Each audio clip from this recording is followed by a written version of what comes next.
I'm dreaming of some cheap chlorine.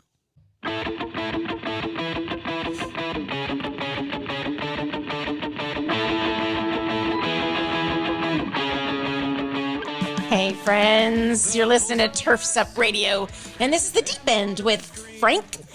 Oh, sorry, I took your word. I took your name. What is that? I get so few lines and you stole them. I know, I did. You're listening to the Deep End with Frank and his sidekick in life and on the air, Jackie, and we're here this week. It is almost Christmas. Yes. I'm so happy and so excited. And we're continuing. Yes. With our Christmas themes. You can hear our song in the background. I love our song. We are continuing to be in the spirit of Christmas. Yes. As we bring you a show. Brought to you by Poolwerx, for healthy pool people. Yes. Yes. Well, we are a Poolwerx franchise, and we're going to start giving them shout outs on all our shows, and a great organization that's getting better and better by the day. Absolutely. And if you don't have a Poolwerx in your area, you need to find one. Or become one. That's right. It's awesome. It's an awesome company to work for or to have a franchise with. They work for us. It is how that franchise thing works. We love them. Absolutely. Absolutely. So in the spirit of Christmas, you're going to kind of put some lumps of coal in people's stockings. No, it's it's the theme is, I'm dreaming of some cheap chlorine. There ain't none to be had. There's none to be had. We're seeing a couple little temporary drops, but news on the street is it's not going to continue to drop. Because you're so street smart. I'm street smart. You are, man. You are. That's an inside joke. Chlorine and shock is going to be like the Hatchimals of a few years back. They're ridiculously overpriced and nobody can find them. Yes. So what we've decided to do is we did this show, I don't know, it was episode 8 or 9 or 10, our first year in. And the episode is basically things you can do to save money on chlorine because chlorine's so high. I'm going to kind of rehash that. Yeah, well, you're not replacing. Okay, I just want to clarify. One of them is pretty much replacing, but it's more, what can you do to reduce the amount of chlorine that is required for you to maintain your pool? Mm-hmm. And is this just for the winter time, or can you keep on with these this is year-round? Forever and ever, day by day. Day, bud. Oh, don't sing, Frank. Don't sing. Yeah, what was that Bing Bing? I don't know. Did you say somebody's name and it came on? I don't know. Where's our girl? She's right back there. I think she thought you said her name.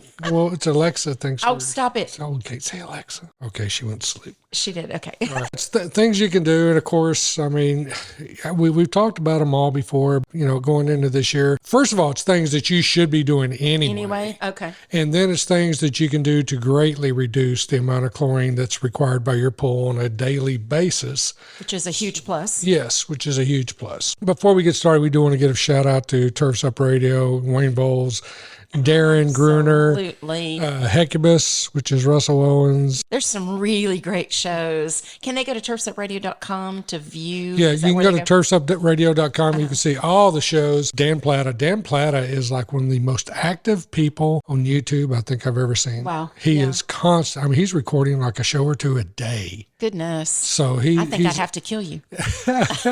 He's... and then we got The Don, who's got his show. And hey, Don. and there's people I haven't even met because we haven't been able to get to any of the big functions. This year we haven't. I know. They've been in when we've been other places. And it's been kind of crazy. But we got a lot of new people. And, so if we're going to be talking about stuff to help you reduce your chlorine, what do you think I'm going to start with? Does it start with a B and end with an 8? It starts with the borer and ends with 8s. All right, yes, it is borate. I know, y'all are probably getting tired of hearing me talk about borates, but we have a greater need to be reminded than informed. So yes, they need to be reminded. Get your borates, friends. Yeah, get it. Make sure, do not go into the spring when your water starts warming up back through the 60s. Make sure you have borates in your pool up to 40 to 60 parts per million, and you are ready to go for the spring. I'm telling you, you're going to save 40 to 50% on all your chemicals, and with the price of chlorine going up, you're going to greatly appreciate And who doesn't want to save 40 to 50% on anything right now? And here's the thing. I want to make sure people, because, even though I keep explaining this, I keep having people ask me, it's a one-time big dose. So it's probably going to cost you somewhere between $150 to $300 to do the initial dosage. And then after that, you're looking at maybe $20 to $40 a year to maintain. It stays in the water. You only have to top it off because you lost some due to backwashing or through heavy rains and the pool overflowed a little bit. It stays in the pool. After the initial investment, it's going to pay for itself the first year, but then it's after the first year and you don't have to do the $150 to $300. It's just those top offs. Is a difference between the initial investment, is it the size of the pool or the condition of the water? Yes, it's a roundabout, depending on the product you get, because there's different products out there of borates, but you do want to get borates made for swimming pools. Please don't go buy boxes of borax. It's going to take you so much more product, and it takes a whole lot of acid. That's like somebody telling you can just go buy salt at Walmart. Well, table salt. Yeah, table salt. Yeah, pretty much is. Just go buy table salt. Yeah. I didn't mean to say the big box store, but just table salt and put it in your pool. But the dosage is around 3 pounds per 1,000 gallons. Okay. So if you got a 15,000 gallon pool, that's 45 pounds on your initial dosage. But then, like I said, the top offs, and you just have to test it like once a month. Find a retail store around you or something that tests for borates or that can test for borates, or order strips online or something. If you can't, if there's nobody local that can test for you, or order the strips through a local retail store so they can test your borate amount. But you only need to test it once a month. Just see where you're at. And then whenever you get down, below 50 a bit, add 5-10 pounds. And then that's going to get you back above and you're good to go for a while. I mean, it's a little bit of a continuing cost, but it has no equipment to break. It uses no electricity. It's just in your pool, and you just have to maintain it to certain levels, and it just continues to save you money. Right. That's the goal. That's the goal. The number 2 thing to save you money is mineral systems. This is Blu-ray XL, which I really like him, and he's coming on the show. He's going to be doing an interview on the show here in the next few weeks. Hopefully, we got to work out the logistics. We met him in Vegas at the convention, yeah. Yes, Chris Galvin. Or Galvin. Yeah, Galvin. Calvin. No, sorry, Chris. But he's going to be coming on the show and talking about his product, which is Blu-ray XL. And basically, what does it do? This is a product. It's a mineral product. You put it in your pump basket. It's a little copper tube. After you put the copper tube in, there's a dosage of the other part of the product, which lasts for 6 months. The copper tube lasts for a year. The other product lasts for 6 months. And you buy it according to the size of your pool. They have different size packages. And you put this in the water, and it has copper, silver, and zinc in the product. And these are natural algicides and bactericides. They're purifiers. Oh, wow. And there's also Poolwerx, which is a very similar product. A Blu-ray XL, part of their thing is that they have silver in theirs, and Poolwerx does not. And like I say, it's going to cost you somewhere between $70, $90 to $130, $150 for every 6 months. The Poolwerx, you have to replace the whole thing every 6 months. The Blu-ray XL, you just replace the ingredient compound that comes with it. It's a copper compound that has the other minerals in it. What these do, you put these in, they say they can reduce your chlorine consumption by 50%. Wow. Okay. Now, again, I mean, if you're going to do this, do it with borates. I mean, I don't care what I talk about.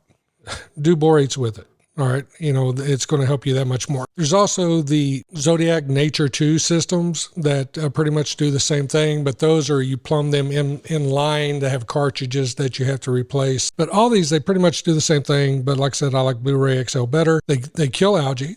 They're a natural algicide. They help sanitize the water. They make the water more pure. You can use somewhere probably between 40 to 50% less chlorine, because these are taking a lot of the load off the chlorine. Oh, okay. Now, the problem with these products is, and it's really not a problem as long as you manage your pool well, one, you do not want to get high stabilizer levels.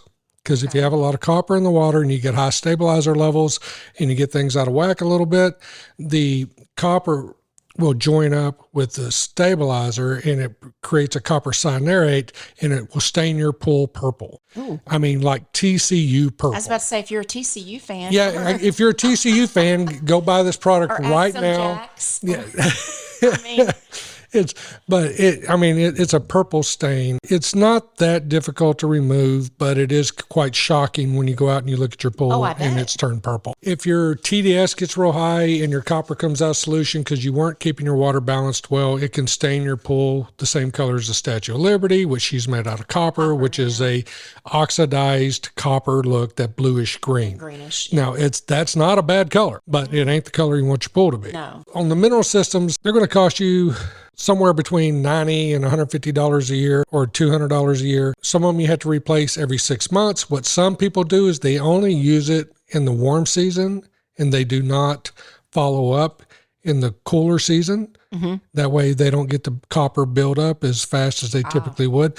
But again, you do have to, like with anything else, but it's really important with these products, you do have to make sure that you manage your water balance well.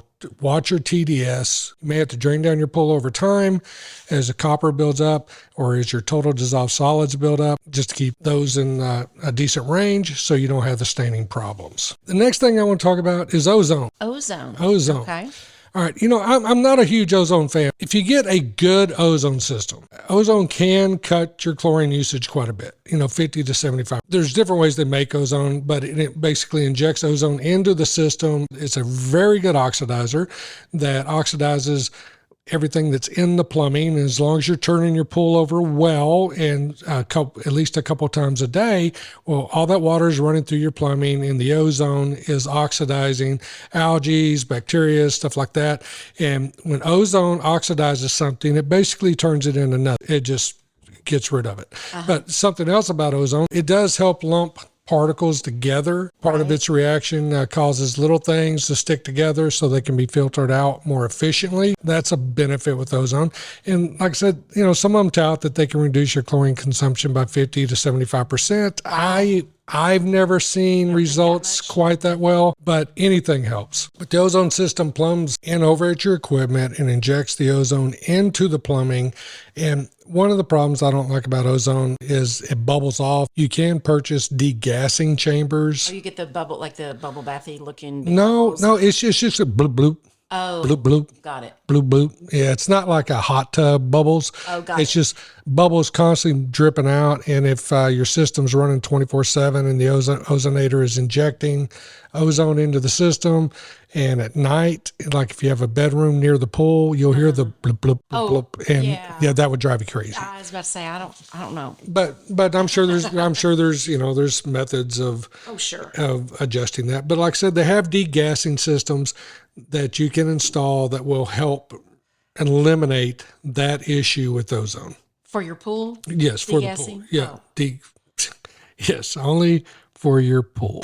Okay. Ozone systems do have replacement bulbs or cartridges that you do have to replace on occasion. The prices on those vary. The price of an ozone system is anywhere from $500 to $1,500. And these are one of those things, the more you pay, the better you get. Right. Because there are some systems that seriously are just garbage. But there's several systems out now that are good quality systems, but they do have replacement parts. They do burn a lot of electricity, so it will run your electricity bill up a little bit. Not significant, like, oh my gosh, what happened to our electricity bill? Right. But that on top of everything else, but it will reduce your chlorine consumption. You'll be able to run less chlorine and be better for it. And part of the problems with ozone is it has no residual. It's in the plumbing. As soon as it gets to the pool, it's gone. So it's not doing anything, especially if you have dead spots. It's not doing anything for anywhere in the pool, but the water going through the system that's been circulated well and going through the filter and back to the pool, that water is going to be sanitized very well. Mm-hmm. All right, the next system that I want to talk about is UV. We've discussed UV before. UV is basically ultraviolet light, but there's a certain wavelength of UV that it's a germicide.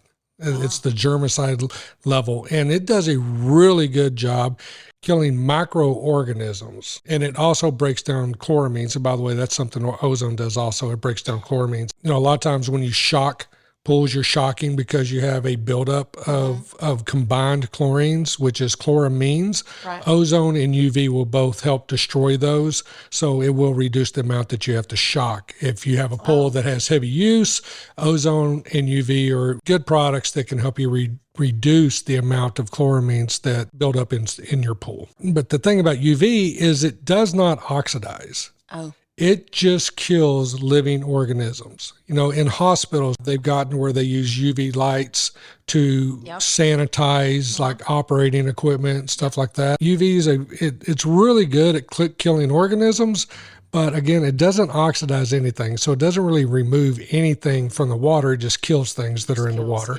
Yeah. And it only kills stuff that's in the plumbing right in front of the light. If it does not pass in front of that light and pass at the proper rate, at the proper speed, then it's not really going to do you any good.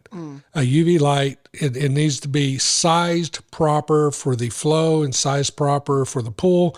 So that's very critical. But because it's taking care of the germs and stuff like that, you can reduce your chlorine levels by 25 to 50%. But again, I don't think that's like a real game changer, right? Because they are, fairly expensive. And again, like ozone, typically the more you spend on a UV system, the better it is. And they do consume a lot of energy, and they do have bulbs that need to be replaced. Depending on the system you get, that bulb's going to have a certain life. And the bulbs aren't ridiculously expensive, but they do need to be replaced when they're out. The next thing that will help you reduce the amount of chlorine, and we talked about this a lot, is AOP, which is Advanced Oxidation Process. There's different ways that AOP works. The Clear Comfort system uses electricity to create hydroxyl radicals. Some of the other systems use UV and ozone together to create hydroxyl radicals, because the systems like the Clear Comfort that do not use UV and ozone together, they produce much more hydroxyl radicals, which is much more effective. Hydroxyl radical is one of the best oxidizers that can be in water. It's like stronger than ozone. It's better than UV. It destroys everything. It's very, very effective. But again, it's really only in the plumbing when the water's like gone through the filtration system, and on the way back to the pool, these hydroxyl radicals are bouncing around in the water there, and they're just wiping out, oxidizing, which means completely eliminating things that were in the water. That's again, eliminate chloramines, which are a problem, so you'll be shocking less. Clear Comfort says that you can run your chlorine levels at 0.5 to 1.0 parts per million of chlorine. That is very, very little chlorine. But you do have to have some chlorine in the water, because it's mainly only working in the plumbing. Now, a hydroxyl radical, the ones that do not react with contaminants, turn into a hydrogen peroxide, which is a low-level oxidizer, but it's still an oxidizer, and there will be some of the hydrogen peroxide, floating around the pool, but you still have to have chlorine as a residual in the swimming pool to help, oxidize anything in dead spots or water, because no matter how many times you turn the water over, you're still going to have some water that really never made it through the filter. It's just random. Yeah. Going around, okay, you get sucked in, you don't. You get sucked in, you don't. And, you may have some that never get sucked in. It's like drug testing in the military. It's random. And, one guy, he may, like every third week, he's having the drug test. And then you have a guy that's like, man, I ain't drug tested in 5 months. Right. It's just a random what water makes it through. So you do have to have some residual chlorine that's always floating around in the pool, killing your algae and stuff like that. Because we have tried a Clear Comfort without any chlorine, and we did get some algae issues.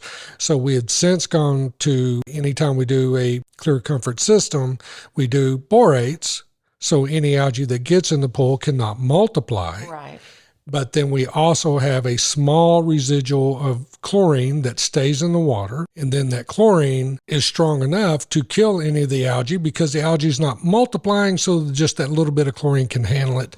And if you're just using a little bit of chlorine, you'll be able to maintain lower levels of stabilizers, so you don't run into those problems, because the more stabilizer, the less effective your chlorine is. AOP system, I don't have much experience with anybody but Clear Comfort, but I know AOP works. and it will greatly reduce 50 to 75% by itself. AOP will reduce 50 to 75% of the chlorine necessary to keep your pool sanitized and keep algae at bay. And then you put that with borates, which prevents algae from multiplying. So just a little bit of chlorine and you got a rock solid system that you're going to have very few problems with. The water's going to be clean. The water's going to be healthy. And that's the goal. Well, and now the subject of this show is that's going to save you a lot of money. An AOP system, the lower end AOP systems are probably going to start somewhere around $1,500. The Clear Comfort system is going to be a little over $3,000 just for the system. They are a little bit expensive, and you do have a cartridge that you have to replace. We have a YouTube video out right now. It's on our page, How to Swimming Pool. You can find it at Deep End Frank on YouTube with Jessica Warner, who we interviewed at the Vegas show. And she discussed how the system works. And yeah, very interesting. And it's easy to replace, but the cartridge does cost you a couple $100. You get, I think it's 10,000 hours out of the cartridge.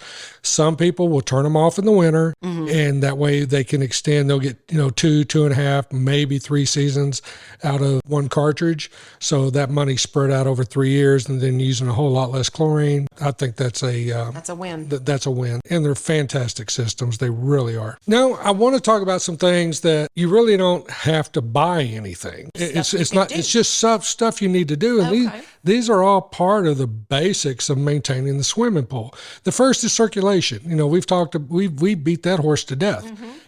Properly circulating the pool, make sure that you don't have dead spots, because if you have dead spots, the water chemistry is different in the dead spots than it is in the areas that are actually circulating. Sure. So good circulation and circulating for enough hours every day. If you have a variable speed pump, I'd love running variable speed pumps 24/7. But at lower speeds, so we're always moving water, always circulating. Just that alone is going to help you use less chlorine, because your water is going to stay more consistent. And algae is not going to have places in the pool where it can be strong. Then it constantly releases more spores out into the pool. All right, the other one is proper water balance. Guys, you can't just put chlorine in your pool and walk away. Right. You have to keep proper pH, proper alkalinity.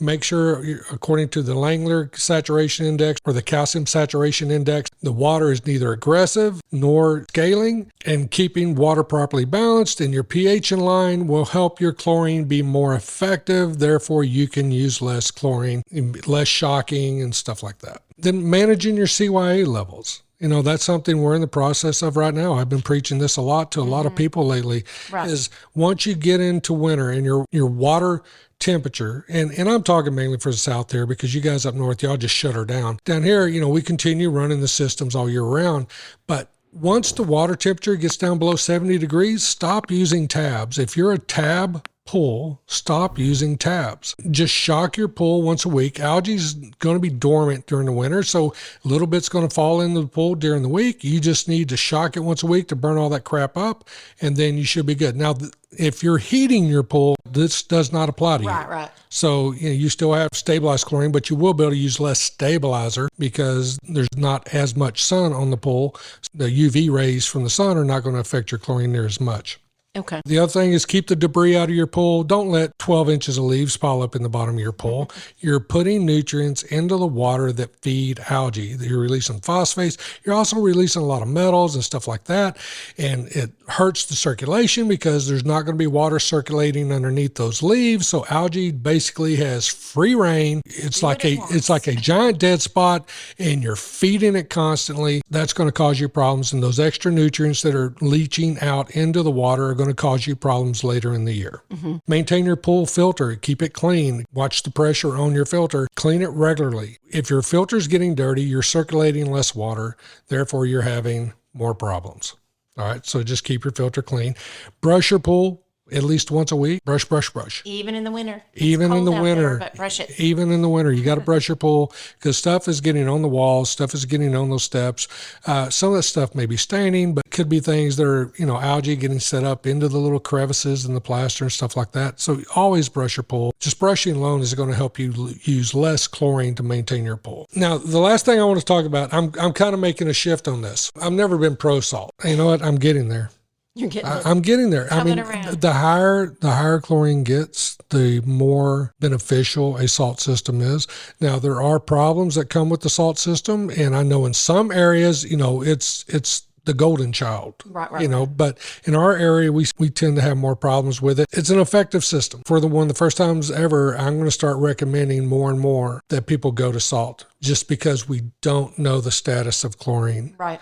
And what a salt system does, it basically just creates chlorine instead of you adding chlorine. If you're going to do salt, I highly recommend, again, go with borates, do borates and salt. What we run into in North Texas is a lot of times the salt system cannot keep up with the chlorine demand. If you run borates with your salt system will be able to keep up much, much better. It's going to help stabilize your pH.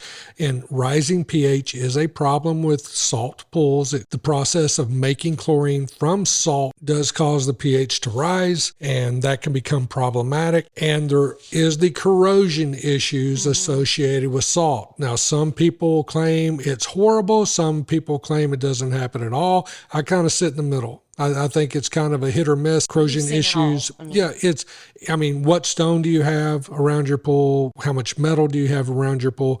The corrosion issue is real. I just cannot claim, okay, it is this much damage to this stone in this amount of time. So keep that in mind when you're building and you're going to get a salt system, or if you're remodeling and you have a salt system, what kind of stone you pick is very important. Now, I've had travertine pools with salt and I haven't had any issues, but then I see people online. I've done a lot of pools with travertine that were salt and haven't had any issues with the salt hurting travertine, but I hear other people, and maybe it's a different travertine, maybe it comes from a different part of the world, I don't know. Other people do claim that salt is harsh on travertine. I'm going to start pushing them. Just because we don't know where we're going to land with the chlorine.